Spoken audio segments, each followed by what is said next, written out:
So isitokee hata siku moja wewe ambaye unaisikiliza hii video ukaamka asubuhi kwenda kupambana ukakosa, alafu ukarudi ukakata tamaa.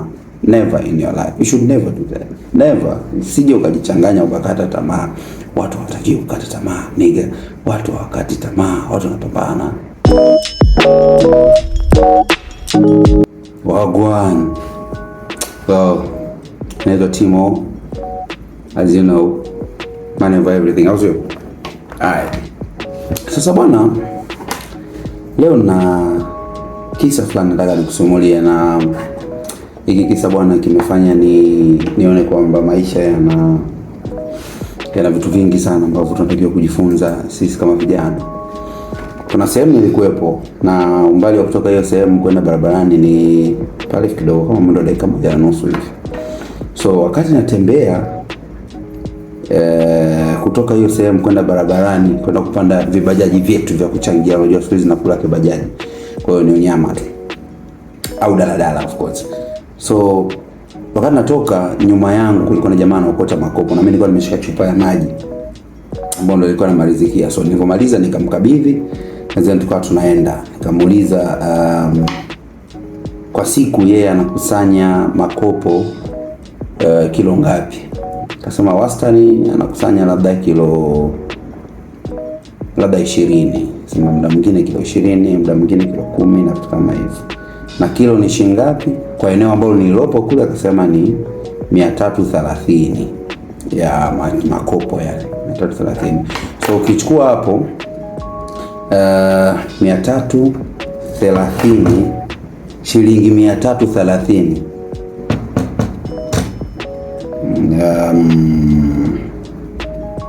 330 mara kilo 20 ni 6,000. Hiyo ni kwa siku anaipata yeye kwa kukusanya makopo. Of course, shout out to them kwa sababu pia wanasababisha mazingira yanaendelea kuwa safi na recycling. Unajua ni plastic kwa haiozi, kwa ukipatikana watu ambao wanazikusanya na kuzilani, so ni jambo jema. Sasa tumefika barabarani tukaachana kwa staili hiyo. Lakini wakati nimesimama sasa mimi ng'ambo ya barabara nasubiria kibajaji kama sekunde 20 fulani hivi, kuna mtu mwingine naye anafanya kazi ile ile akawa anaelekea kule tulipotoka, ambako yule jamaa yeye tayari ametoka. Sasa nikawa najiuliza, sisi hatujui, yani tunapokuwa tunafanya moves zetu za kutafuta fedha na nini, uaga hatujui kwamba hiki tunachokipambania ni sahihi ama sio sahihi. Kwa mfano, yule ambaye ametoka tayari ameokota makopo ya njia ile yote, na si njia ambayo ina movement sana, so obvious huyu ambaye anakwenda anaweza asikutane na makopo kabisa. Lakini guess what? Kila mtu ana riziki yake. Unaweza ukashangaa huyu ambaye anakwenda sasa hivi akapata makopo mengi zaidi ya yule ambaye mimi nilifuatana naye. Lakini pia inawezekana yule ambaye anakwenda ile njia ambayo mimi nimetoka akapata zero kabisa, akawa hajapata kitu. Lakini nina uhakika 100% yule jamaa kesho asubuhi ataamka, ataingia barabarani kutafuta tena makopo. So ikufundisha nini wewe unayenisikiliza? Lakini pia imenifundisha nini mimi?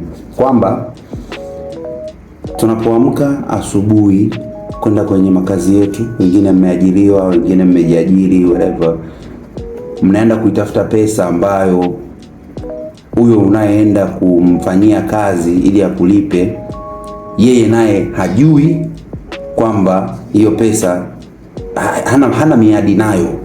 Umeelewa? And most of us, watu wengi sana wanaingia kwenye mishemishe zao wakiwa wanajua kabisa kwamba hizi pesa hatuna miadi nazo. Except kwa wale ambao wamefanikiwa, of course, wana mabiashara makubwa na nini, unakuta mtu anaamka asubuhi akiwa anajua kabisa leo nafunga deal ya 5 milioni, 10 and so on. So isitokee hata siku moja wewe ambaye unaisikiliza hii video ukaamka asubuhi kwenda kupambana ukakosa, alafu ukarudi ukakata tamaa. Never in your life. You should never do that. Never. Usije ukajichanganya ukakata tamaa. Watu hawataki Hatutakiwi kukata tamaa nigga. Watu hawakati tamaa, watu wanapambana. Watu wanapambana kwa sababu kesho is not promising. Yupo mtu ambaye hana kitu kabisa. By this time tunaongea, by this time wewe unaangalia hii video, kuna mtu hajala maniga. Kuna mtu hajala. Umeelewa? Kuna mtu hajala na hana uhakika wa kula sasa hivi, muda unaoangalia, baadaye kama ni usiku basi asubuhi, hana uhakika mchana wake hana. Na wewe una uhakika wa kula leo, kesho, kesho kutwa na miezi kadhaa mbele, lakini you don't know biashara uliyokuwa nayo itakaa kwa muda gani. You don't know maisha ambayo unayo ya upati ya riziki yatadumu kwenye mikono yako kwa muda gani. We don't know about it. So the best thing to do asubuhi ukiamka mwanangu, kwa imani yako, kwa kama ni rasta, kama ni mtu maombi, Muislamu, Mkristo au mtu yote, kwa imani yako muombe Mungu mzee. Muombe Mungu. Muombe Mungu asubuhi akusaidie kuprotect, kwa sababu mapambano yetu yana vita, na vita ni kubwa sana. Kuna vita kwenye riziki, vita ni kubwa sana. So muombe Mungu, muombe Mungu tu akusaidie ufanikiwe, utoboe, ufanye mambo yako. Kwa sababu we all don't know about kesho, baadaye, au sisi tunajua leo na jana. So wewe ambaye hauna, usiache kupambana. Na wewe ambaye unacho, usiache kukilinda ambacho umekitengeneza, kwa sababu hakuna kitu rahisi. Lakini wewe ambaye labda umekikuta kipo, maisha yako ni safi na nini, pia pambana kinoma kulinda hicho ambacho umekikuta, kwa sababu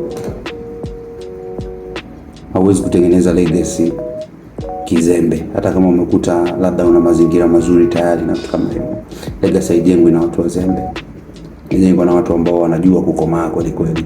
So never lose hope. Pambana, jisimamie, pambana, jaribu vitu vingi nigga.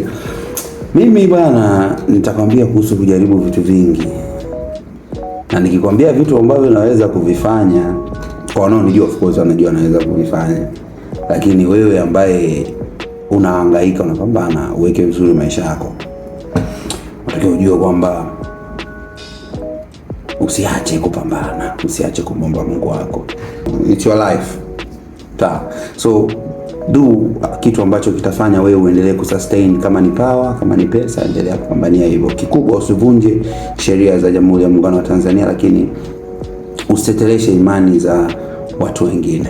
So isikufanye uache kufanya vitu mbalimbali. Jaribu tu, just tu. Kuna kitu utashangaa tu kinakuja pup, kinakupokea vizuri na unaondoka zako na unafanikiwa in a very big way.